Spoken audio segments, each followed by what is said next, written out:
থলের বিড়াল, ইংরেজিতে হবে ব্যাগের ক্যাট। না হলে মানাবে কি করে? থলের ভিতর থেকে বিড়াল বেরুলেও ব্যাগের থেকে ক্যাট তো আর বের হয় না। বিড়াল দুষ্প্রাপ্য, তাই তো থলের বিড়াল বের হলে খুশি হয় কূটনীতিবিদ, রাজনীতিবিদ। আমার ব্যাগে ক্যাট তো দূরের কথা, 1000 টাকায়ও ভরে না ব্যাগ। তাই কলমি শাকে ব্যাগ মোটা করি, দুর্মূল্যের বাজারে ভুয়া সান্ত্বনা দিই নিজেকে, কিন্তু পেট তো আর ভরে না।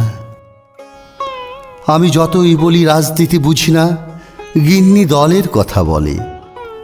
আমি যতই বলি দুর্নীতি আমি চাই না, গিন্নি ঘুষের কথা বলে। আমি যতই বলি আমার শার্টের বোতাম ছেঁড়া, গিন্নি ততই বলে শাড়ির কথা। তাই গিন্নির কাছে আমি নিষ্কম্মের ঢেকি।